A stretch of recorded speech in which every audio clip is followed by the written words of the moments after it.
Joliba TV News jabarani filabaw an ka foli ani tanu ni an b'o ta ka di aw bɛɛ lajɛlen ma ni wagati na min y'aw ka kunnafoni gafew lahali waati limana o sera an fɛ yan nɔ laadala ko do laadala jɛmu min n'an b'a lase aw ma don o don ka tan dɛnɛ fo ka se juma ma limana ni wagati mana se ka ban gafew bɛ sɛbɛn an balima kunnafonidilaw fɛ o kuma min ye anw ta ye sa o ye ka a kɔnɔ kuma lakale bamanankan na walasa aw bɛɛ lajɛlen bɛ se ka faamuya sɔrɔ sabu min ye bamanankan ye limana o Mali kɔnɔ ani Mali kɔ ka caman bɛ o de mɛn caman bɛ faamuya sɔrɔ o de la o kuma an y'a kanu ka ni jɛmukan in sigi aw ye an k'a ma ko kunnafoni gafew limana o kuma gafew bɔra minnu b'an bolo kɔrɔ sisan an bɛna minnu lakale aw ye bakurunba damadɔw la ka jira k'a fɔ fasigi sɛbɛnw na l'essor bi yan Nouvelle Horizon bi yan Canard déchaîné bi yan le soir de Bamako bi yan l'indépendant olu o fana bi yan nɔ limana nka l'essor ka bakurunbaw la ale y'a jira k'a fɔ don kɛrɛnkɛrɛnnen bɛ yen min talen don ka ɲɛsin joli di ma diɲɛ fantan naani bɛɛ lajɛlen fɛ o ɲɛnamayara Mali yɛrɛ kɔnɔna la yan nɔ an ka jamana ɲɛmɔgɔw olu kɔni y'a don ba la kosɛbɛ sabu u ye don in u y'a ɲɛnamaya u ye nara o de dugu sugandi ka taa baara in ka taa koromokari yen nɔ jamana minisiri fila tun bɛ yen min bɛ kɛnɛyako kunna ani min bɛ an ka wolomasiri tabaw o kunna ɲinanta bilalen don hukumu min yɛrɛ kɔnɔna la o ye k'a fɔ an ka hinɛ ɲɔgɔn na walasa joliden bɛ se ka kɛ baara ye cogo min na min bɛ se ka maaw gɛrɛ ɲɔgɔn na kɛrɛnkɛrɛnnenya la an ka finitigilakaw ko an ka baaraw kɛ min bɛ se ka finitigilakaw dɛmɛ jolidi o nasiraw la o mana bɔ yen nɔ Nouvelle Horizon kumana Nouvelle Horizon y'a jira k'a fɔ wajulu kɛcogo ani misiriw kɔnɔna la misiriw baaraw bɛ se ka kɛ walasa bɛn bɛ se ka sabati misiriw kɔnɔna la cogo min na Mali alisilamɛ tɔnba ni o ye Haut Conseil islamique ye ayiwa ko ale ye hakilila dɔw ta walasa gɛlɛya minnu bɛ yen wajulu nasiraw la minnu bɛ yen n'olu bɛ wajulu kɛ k'a kɛ tajuru sara yɛrɛ ye ani ka bɔ silamɛya yɛrɛ hukumu kɔnɔna la ani minnu fana bɛ yen n'u bɛ misiri kɔnɔnaw kɛ tajuru sara yɔrɔw ye k'a kɛ balawu yɛrɛ kɛyɔrɔ ye ko hakilila dɔw taara a ko siratigɛ la Haut Conseil islamique ɲɛmaaw fɛ an bɛna an da don o la sisan limana ko dɔ bɛ yen sisan min bɛ ka kɛ gɛlɛya ye nka minisiriso min bɛ yen n'ale bɛ kɛnɛyako kunna yɔrɔ i b'a ye kuma bɛɛ bɔlɔlɔw sanfɛ i bɛ maa dɔw ye u bɛ maa dɔw ja ta k'a fɔ karisa mangɛnɛ walima nin bɛ karisa la ko ka dɛmɛ ta k'a sɛgɛrɛ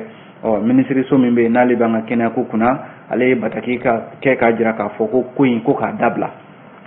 an bɛna an da don o la sisan Nouvelle Horizon o kɔnɔna la o mana bɔ yen Canard déchaîné bi yan nɔ Canard déchaîné y'a jira k'a fɔ ko min ye an ka kɛnɛyasoba min bɛ yan n'u k'a ma Ponge ayiwa ko Ponge a jirala k'a fɔ nafolo camanba de tununa ye min ta yɔrɔ ma dɔn limana o fiɲɛ de y'a ta wa maa de y'a ta wa maa kɔni t'a dɔn nka ko nafolo in tununa ta yɔrɔ ma dɔn a la miliyɔn 774 ja minnu bɛ yan an bɛna an da don o fana na sisan Canard déchaîné ale kɔnɔna la o mana bɔ yen le soir de Bamako fana bɛ yan a kumana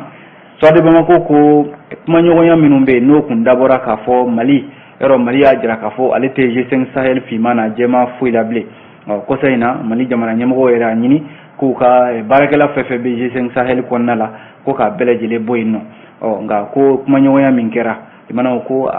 wasama sɔrɔ a la dɛ sabu Mali kɔni ta kɛra an tɛ segin kɔ ye a kɛra an tɛ segin kɔ bilen o mana bɔ yen an b'a kuncɛ ni min ye o ye l'indépendant ye limana l'indépendant y'a jira k'a fɔ ni Ala ma jan kɛ ɲina ko Mali senkun tɛ ye hiji taga la ka sababu kɛ mun ye limana o minisiri min bɛ yen n'ale de bɛ an ka diinɛ ko kunna ale de kumana a ko docteur Mamadou Kone a ko ɲina ayiwa Arabi Saoudite jamana tun bɛ fɛ ka Mali senbɔ hiji taga yɛrɛ la pepewu ko nka Ala ni jamana ɲɛmɔgɔw Asimi Goïta yɛrɛ ale de ye wulila k'i da don ko in na n'o tɛ ko Mali tun bɛ sɔn ka senbɔ hiji taga la a kɛra kun jumɛn na l'indépendant de y'a fɔ an bɛna ɲɛfɔ aw ye sisan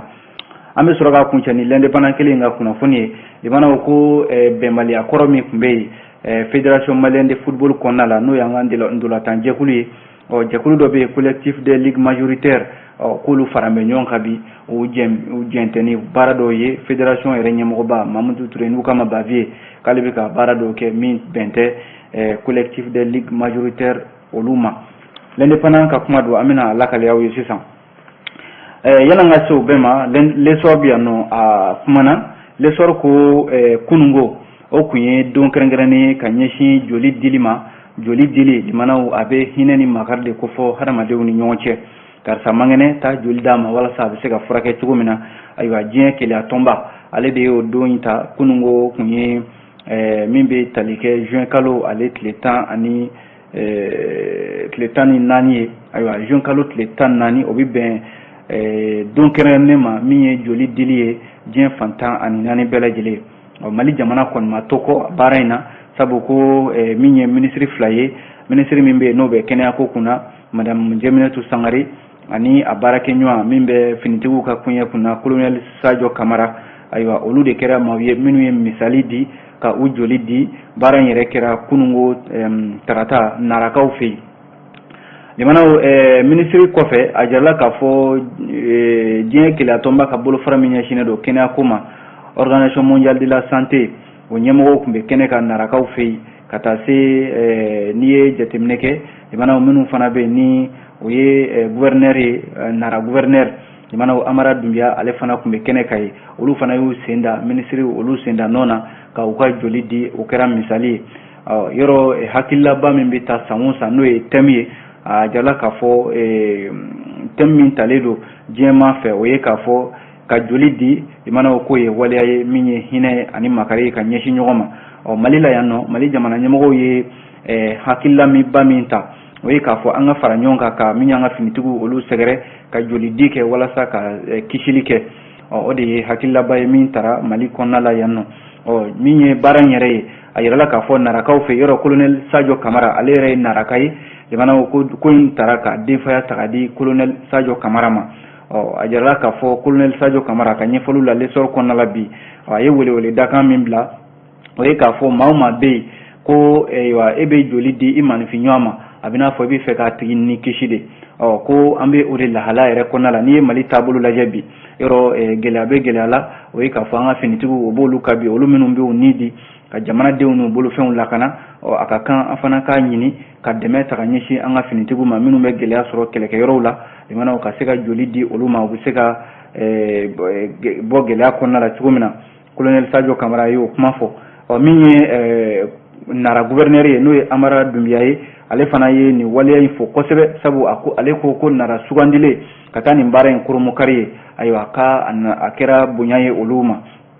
ayiwa min ye Jamunati Sangare ale min ye ministre ye min ɲɛsinnen don kɛnɛya ko ma ale fana y'a jira k'a fɔ ɲina ayiwa joli di min filɛ nin ye mana OMS yɛrɛ ka jatew la a jarala k'a fɔ Mali ka joli di a fanga ka dɔgɔn dɔɔni maa minnu bɛ wuli ka taa u joli di u yɛrɛ ma n'o ye volontaire ye a jarala k'a fɔ a fanga ka dɔgɔ ko n'i y'a sigi 100 sara o 100 sara a tɛ tɛmɛ 21 kan k'a sɔrɔ dun laɲini ye mun ye o ye k'a fɔ OMS ka laɲini ye a dɔgɔyara cogo cogo 100 sara o 100 sara maa 80 o ka se ka t'i joli di walima a ka kɛ 100 sara o 100 sara maa 100 o ka t'i joli di ko nka limanaw o de sen tɛ ka ɲɛba sɔrɔ an ka jamana kɔnɔ yan jate laban min yɛrɛ bɔra Centre national de transfusion sanguine maaw fɛ o ye k'a fɔ san 2021 in na ko maa 59 ani maa 418 olu de taara u joli di n'i y'o sigi 100 sara o 100 sara ayiwa Mali la yan nɔ o bɛ bɛn maa 21 ma k'a sɔrɔ dun laɲini kan ka kɛ ka tɛmɛ o de kan OMS ka jate la na joli di fanga bonyana limanaw sigidaw la a bɛ kɛ sababu ye maaw ni bɛ kisi o de ye laɲini yɛrɛ ye o mana bɔ yen limanaw ale lesɔrɔ kelen in kɔnɔ ko colonel Asimi Goita jamanakuntigi Furanjɛla fanga ɲɛmɔgɔ ale ye lamɛrikɛnw ka jamanakuntigi ka ciden kɛrɛnkɛrɛnnen o cira ka na limanaw k'a y'o bisimila ayiwa ciden kɛrɛnkɛrɛnnen min filɛ n'ale de ka baara yɛrɛ ɲɛsin bɛ maa minnu bɛ yen ni bamanciw bɛ u minɛ ka taa n'u ye an k'u ma otages a jarala k'a fɔ Mali jamanaw ɲɛmɔgɔw ye wulikajɔ kɛ walasa ayiwa lamɛrikɛnden maa 2 bɛ yen olu ka se ka bɔ bamanciw ka bolokɔnɔmaya la o baara min kɛra o de jara lamɛrikɛnw ka jamana ɲɛmɔgɔ ye n'o ye Joe Biden Joe Biden k'a ye ayiwa maa kɛrɛnkɛrɛnnen wuli ka na Mali kɔnɔ yan n'o ye Roger Carstens ale nana limanaw ani jamanakuntigi u ye ɲɔgɔn ye dɔwɛrɛ tɛ ciden min nanen filɛ nin ye a nana colonel Asimi Goita ani gouvernement maa bɛɛ lajɛlen de fo ani maliden bɛɛ lajɛlen ayiwa k'u ye baara min kɛ nin ye ka olu ka jamanaden 2 ka olu kisi ka bɔ bamanciw ka bolokɔnɔmaya la k'o jara u ye kosɛbɛ ko wa k'u bɛ Mali jamana fo u la wa u labɛnnen don fɛn fɛn ye bamanci wale kɛlɛli ye lamɛrikɛn jamana ko ale na Mali dɛmɛw la wa ani jɔ a jɔyɔrɔ la k'u bɛ Mali ka bila la wa ko a kɛra lamɛrikɛndenw ye a kɛra hali maa wɛrɛ ye minnu bɛ bamanjiw bolo kɔnɔmaya la bi ayiwa k'u na Mali jamana ɲɛmɔgɔw dɛmɛ walasa u ka se ka o baara kɛ. Roger Carstens ale ka fɔ la a yɛrɛ ni lamɛrikɛnw ka lasigiden min bɛ Mali la yan n'o ye Denis B. Hankese ale de n'o tun bɛ taama in na ka taa Kuluba a bɔlen kɔ a ye ɲɛfɔli min kɛ kunnafonidilaw ye dɛ limanaw o de ye nin ye ko nisɔndiya kɔni sɔrɔla sabu lamɛrikɛn jamana u kɔni u na dɛmɛ kɛ ka ɲɛsin Mali jamana ma fɛn fɛn ye lakanako ye fɛn fɛn ye Mali ni lamɛrikɛn jamana bɛ se k'u tɛgɛ di ɲɔgɔn ma walasa min ye otages ye olu bɛ se ka bɔ ayiwa bamaciw bolo cogo min na o baara o na kɛ. Kunnafoni filɛ limanaw an ye nin sɔrɔ lesɔr ale kɔnɔna la o mana bɔ yen Nouvelle Horizon a bɛ yan a kuma na Nouvelle Horizon y'a jira k'a fɔ ko wajulu kɛcogo ani an ka misiriw kɔnɔna la gɛlɛya min b'a la limanaw gɛlɛya in bɛ se ka wuli ka bɔ yen cogo min na ayiwa Haut Conseil Islamique du Mali n'o ye alisilamɛw ka kuluba ye ale de farala ɲɔgɔn kan ka miirina min bɛ se ka kɛ sababu yɛrɛ ye walasa nin gɛlɛya ninnu bɛ se ka bɔ ayiwa wajuluw ni an ka misiri kɔnɔnaw la cogo min na o de la ko CICB la o dongo a jarala k'a fɔ alisilamɛ tɔnba n'o ye Haut Conseil Islamique ale ka welewele dakan kɔnɔna la k'a ye welewele da kɛ alisilamɛw bɛɛ lajɛlen u ye ɲɔgɔn sɔrɔ CICB la ani alimamiw ka tɔnba n'o ye Ligue des imams des érudits pour la solidarité islamique du Mali limama limanaw k'olu de y'u bolo fara ɲɔgɔn kan ka miirina kɛ walasa ni waleya min bɛ sen na ni a jala k'a fɔ a dɔw yɛrɛ bɛ yen a baaraw caman bɛ yen a bɛ kɛ réseaux sociaux de kan bɔlɔlɔw sanfɛ i b'a sɔrɔ dɔw bɛ yen wajulu dabɔra min kama an ka ɲɔgɔn bilasira ala ka sira kan ko nka a bɔra o kɔnɔna la maaw hakililaw bɛ se ka yɛlɛma cogo min na ka ala ka sira ta nka a bɔra o la limanaw k'a kɛ yɛrɛ maaw bɛ tajulu sara baara de kɛ walima dɔ bɛ dɔ kɔrɔma tigɛ bɔlɔlɔw sanfɛ o de kɛra wajulu taabolo ye maa dɔw fɛ an ka jamana kɔnɔna la yan k'a sɔrɔ dun u bɛ diinɛ kuma de la u bɛ alako kuma de la limanaw alako kuma tɛ se ka kɛ i bɛ taa o ta k'o kɛ tajulu sara ye ka ɲɛsin maa wɛrɛ ma nin waleya min filɛ n'a bɛ sen na ayiwa a bɛ se ka dabila cogo min na Haut Conseil Islamique du Mali a y'a jɔ a jɔyɔrɔ la sabu k'a ye welewele dakan min bila alisilamɛ tɔw ma u ka se ka taa u sigi ka kuma ka fɛsɛfɛsɛli kɛ walasa ayiwa wajulu cogoya bɛ se ka yɛlɛma cogo min na ani an ka misiriw kɔnɔna la gɛlɛya minnu b'a kɔnɔ bɛnbaliya minnu bɛ misiriw kɔnɔ o bɛ se ka sigi a la cogo min na limanaw hakilila damadɔw taara a ko la Haut Conseil Islamique maaw bɛnna min kan o hakilila damadɔ a jarala k'a fɔ alisilamɛya tamasiyɛn dɔw bɛ yen i n'a fɔ alisilamɛya yɛrɛ jɔsenw limanaw ni diinɛ tɛ se ka taa o kɔ ani alisilamɛya yɔrɔ kɛrɛnkɛrɛnnenw ani alisilamɛya yɛrɛ kuma minnu bɛ yen n'a a man ka kɛ tulonkɛfɛn ye mɛlɛkɛw ani ala ka cidenw ka taa se min ye kira yɛrɛ ma kisi nɛɛma b'a ma a n'a somɔgɔw limanaw fo ka taa se a balimaw ma ani alikuranɛ sanuma in limanaw ani maa yɛrɛ i dusukun min ni o de ye sababu ye maa bɛ se ka tugu diinɛ kɔ cogo min na ko maa kana dangari kɛ o la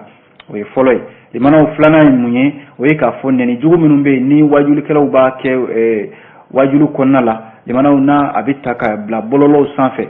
bɛɛ lajɛlen b'i ka tata t'a la limanaw o baara o bɛ se ka dabila cogo min na o fana laɲini kɛra Haut Conseil Islamique maaw fɛ a jala k'a fɔ misiriw kɔnɔna la hakilila min fana tara o ye k'a fɔ o bɛ tali kɛ hakilila fila la yɔrɔ n'i ye misiriw lajɛ ni ayiwa misiri jɔra i b'a sɔrɔ sigida maaw olu de bɛ fara ɲɔgɔn kan ka misiri jɔ walima i b'a sɔrɔ maa kelen walima maa caman bɛ fara ɲɔgɔn kan ka misiri jɔ limanaw nka misiri jɔlen kɔ i b'a sɔrɔ ayiwa gɛlɛya bɛ k'a la ni gɛlɛya ma bɔ alimaminakaw fɛ yen i b'a sɔrɔ minnu bɛ yen n'olu yɛrɛ bɛ misiri koɲɛ ɲɛnabɔli la n'o y'a comité de gestion ye gɛlɛya bɛ taa bɔ olu yɔrɔ walasa o fana ka se ka dabila a yala k'a fɔ misiri kɔnɔna la alimami ale bɛ sugandi maa min ye misiri jɔ ni jɛkulu de jɔra ka misiri jɔ o jɛkulu o de bɛ fara ɲɔgɔn kan an bɛ fɛ ka karisa k'an ka alimami ye wa ni maa kelen de kɛra misiri jɔbaa fana ye ale de b'a fɔ ayiwa n bɛ fɛ karisa ka kɛ n ka misiri alimami ye ni alimami sugandira maa minnu b'a kɔfɛ n'o ye misiri welelaw ye limanaw olu ni alimami de ni maa min ye misiri jɔ walima jɛkulu min ye misiri jɔ a n'olu bɛ fara ɲɔgɔn kan ka se ka o maaw fana sugandi ani comité de gestion min bɛ yen n'o bɛ bila misiri kɔnɔ o fana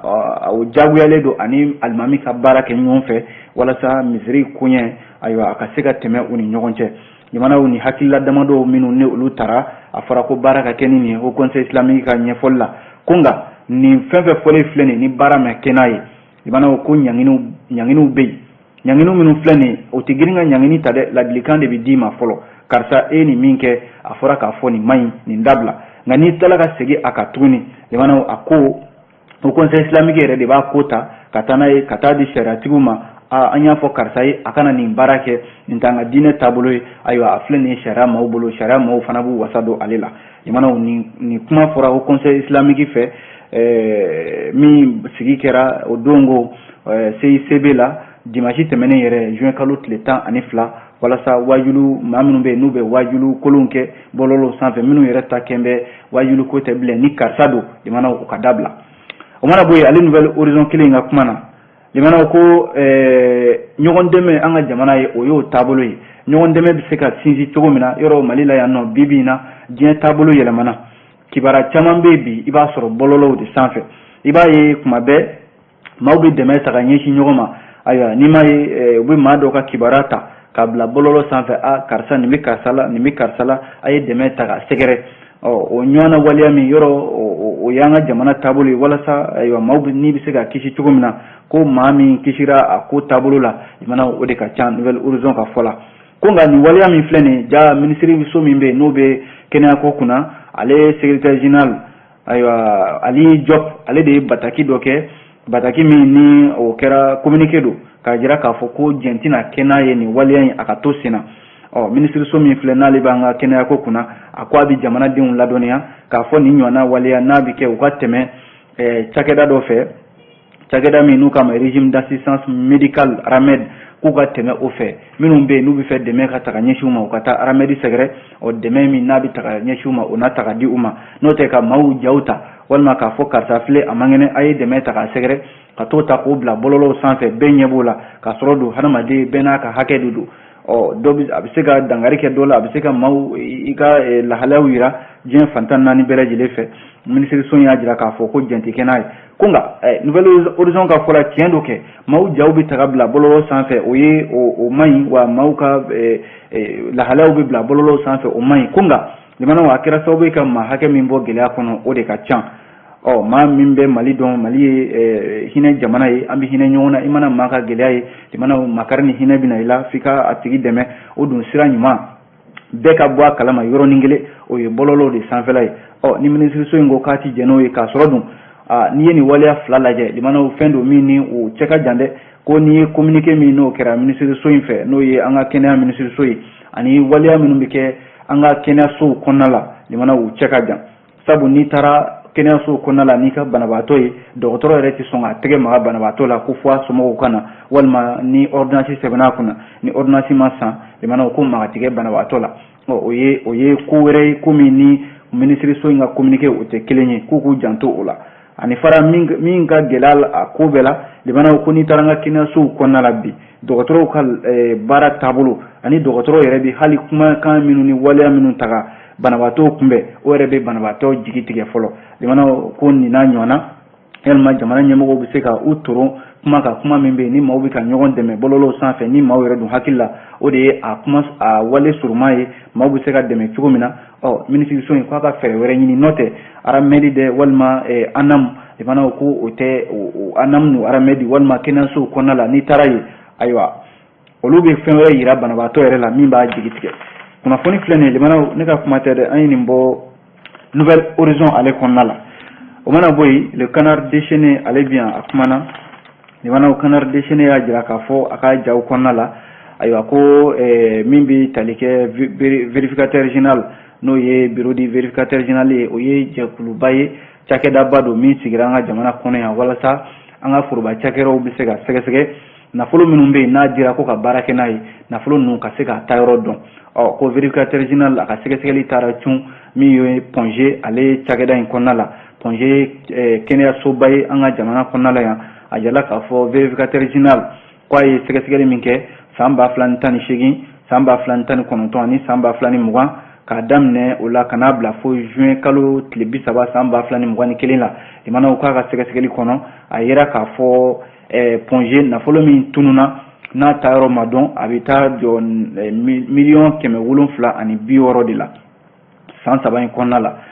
laɲini in tɛ dɔwɛrɛ ye ka a dɔn k'a fɔ limanaw nafolo minnu bɛ di n'a sɔrɔla a bɛ taa a taayɔrɔ la ani n'a bɛ don a donda fɛ musaka minnu ni nafolo minnu dira ko ka a don ponge ale baara da fɛ limanaw ko nafolo ninnu $770 o de tununa ayiwa taacogo ma se ka dɔn a la o kɔni taara fiɲɛ fɛ min fɔra nin ye nafolo ninnu na ayiwa minnu fana dara ka vérificateur général fɛ o ye k'a fɔ dialyse ko kuma o bi yan a jala k'a fɔ dialyse min n'o o minɛn sanna ka bila hôpital ponge ko $1,337,000 a na kɛ dialyse min ni o sanna o nafolo fana o min donna o la o taayɔrɔ ma dɔn o mana bɔ yen limanaw ni a fɔra k'a fɔ minɛn sanna ko ka na ni minɛn ye i b'a sɔrɔ wari bɛ di nka minɛn tɛ na limanaw o fana ɲɔgɔnna min kɛra k'o bɛ t'i jɔ $1,994 ani murumuru 31 na o mana bɔ yen ko min bɛ tali kɛ minɛn minnu fana bɛ yen n'a fɔra k'a fɔ ayiwa n'o bɛ di marché public la n'o ye sugubulo minnu bɛ yen n'a bɛ dayɛlɛ k'a fɔ ayiwa a ye sugubulo dayɛlɛ min bɛ se ka nin baara in kɛ a k'a tigi wele ka na a k'a baara kɛ limanaw ko o fana marché minnu bɛ dayɛlɛ ko o gafe dɔw bɛ yen i b'a sɔrɔ olu yɛrɛ t'i ɲɛ la ko bɛ t'i jɔ sefa wari 50,000 kɔ o fana tunucogo ma dɔn o la o mana bɔ yen limanaw min ye k'a jira k'a fɔ fana bɛnkan minnu bɛ yen n'o ye procès verbaux ye n'a fɔra k'a fɔ o ye bɛnkanw ye minnu bɛ kɛ sababu ye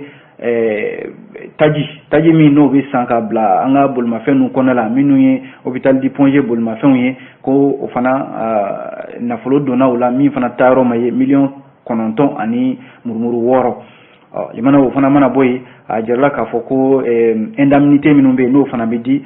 sefa wari 58,000 o fana tununa ani 25,500 o fana tununa o yɛrɛ t'a bɛɛ ye limanaw min sera ka lakale vérificateur général fɛ o ye nka vérificateur général ɲɛmɔgɔba a y'a jira k'a fɔ wa Ponge k'u tɛ impôt fana sara impôt minnu bɛ yen n'a a bɛ fɔ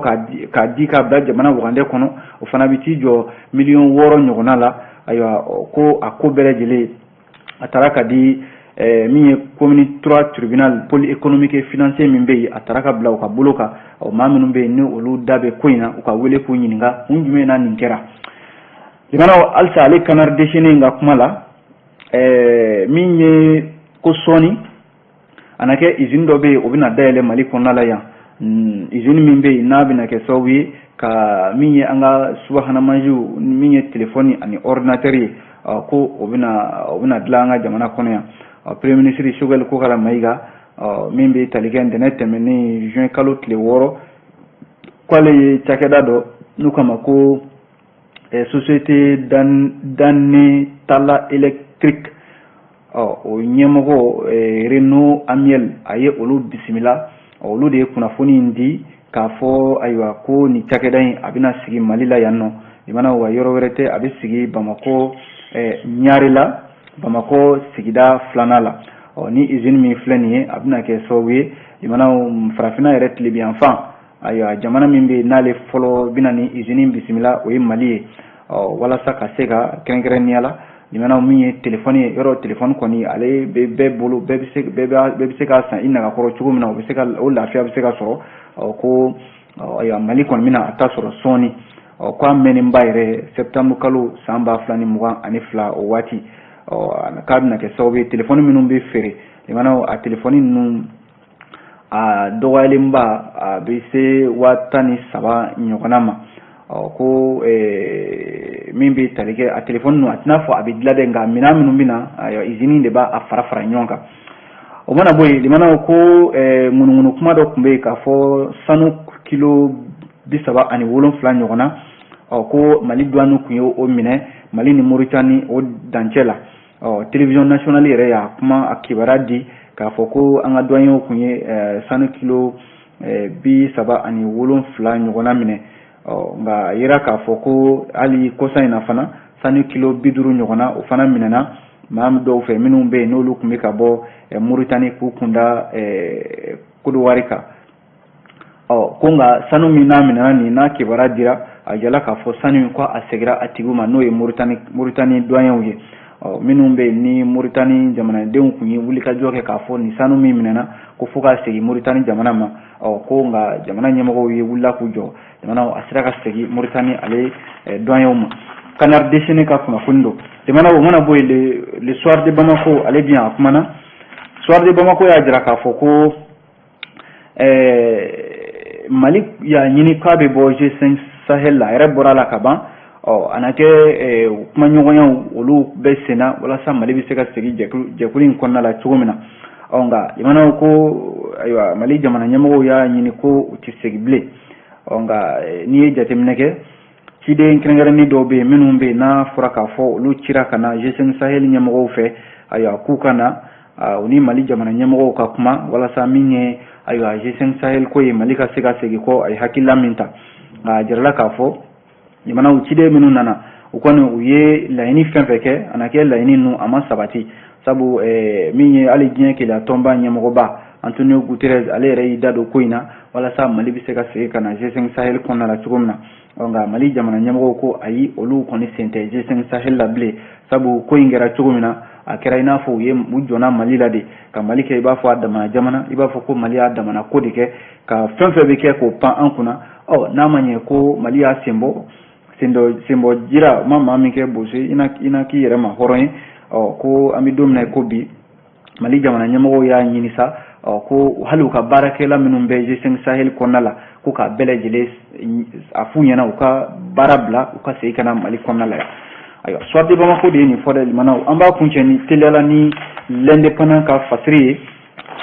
l'indépendant y'a jira k'a fɔ min bɛ tali kɛ limanaw ko Ala de farala an ka jamana kan n'o tɛ ɲina hiji ko Mali kundi y'a a ko kɛnɛ kan n'i ye jateminɛ kɛ hijiden kun fɔlɔ o yɛrɛ u kan ka taa Magan jamana kan juin kalo tile 20 natɔ in na o ye hiji taabaw olu kun fɔlɔw ye ni kunnafoni yɛrɛ dira ministre min bɛ yen n'ale de bɛ an ka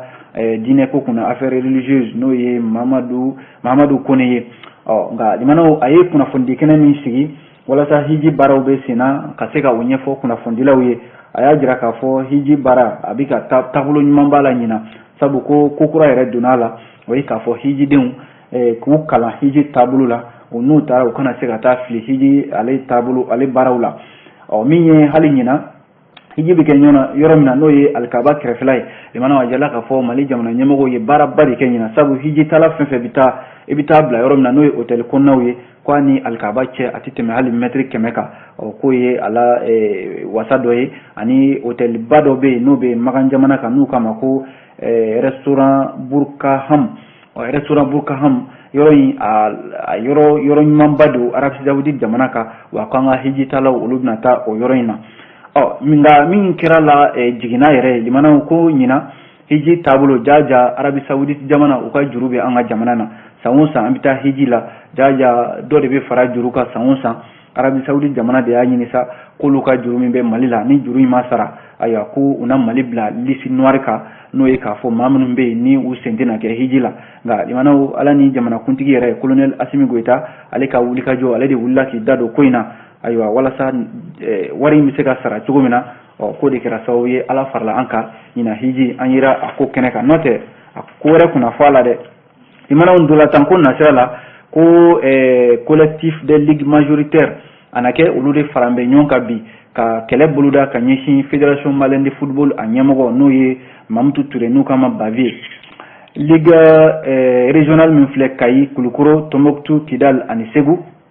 ayiwa k'u ye ɲɔgɔn sɔrɔ pyramide de souvenir la kunungo laɲini kun ye mun ye ka ɲini min ye fédération malienne de football ɲɛmɔgɔ fɛ ko a bɛ ka sariya minnu tɔnɔmi ka ɲɛsin a yɛrɛ ma walasa olu ligue majoritaire minnu ni olu bɛ ɲɛmɔgɔya la ni dugu ninnu na ka se ka u senbɔ ndolantanko la u y'a ɲini sa ko wulikajɔ o de ka fisa n sen ka di ye k'u bɛ FEMA foot ɲɛmɔgɔ a ladɔnniya k'a fɔ a bɛ ka sariya sɔsɔ kɛ kɛrɛnkɛrɛnnenya la article 118 a bɛ ka o sɔsɔ sabu k'i tɛ se ka FEMA foot ale sariya foyi yɛlɛma ka sɔrɔ ni i ma maaw wele k'u ɲininka k'a fɔ ayiwa an bɛ fɛ ka nin yɛlɛma don ko la ko ligue minnu bɛ yen ligue majoritaire fɛn fɛn bɛ yen a la duuru min filɛ nin ye n'a ɲɛmɔgɔ ye Aba Mahamani ye ale ye ɲɛfɔli min kɛ a ko Bavier min filɛ nin ye ko Bavier bɛ ka baara min kɛ fédération malienne de football kɔnɔna la fɔlɔ o ye nafolo min bɛ ka dun o taayɔrɔ tigɛ fɔ wa k'a bɛ ka sariyaw tɔnɔmi ka sariyaw ɲɛsin a yɛrɛ ma walasa olu minnu bɛ yen n'olu tɛ ɲɔgɔn kan fɛ ayiwa k'u bɛ se ka olu sen bɔ baara la cogo min na k'o tɛ ko ye ko min n'a bɛ bɛnkan de bɛ kɛ ko la walasa u ka se ka baara kɛ ɲɔgɔn fɛ n'o tɛ ka dɔ sen bɔ a la e yɛrɛ ka laɲini kama k'o tɛ se ka ɲɛ dɛ l'indépendant de ka fasiri dɔ limanaw a bɛ dansigi kɛ kunnafoni sɛbɛnw olu kɔnɔ kuma lakali la ni ala sɔnna an na ɲɔgɔn sɔrɔ sini gafe kuraw mana bɔ ko lakali aw ye o kuma a k'an bɛn diɲɛ waati wɛrɛ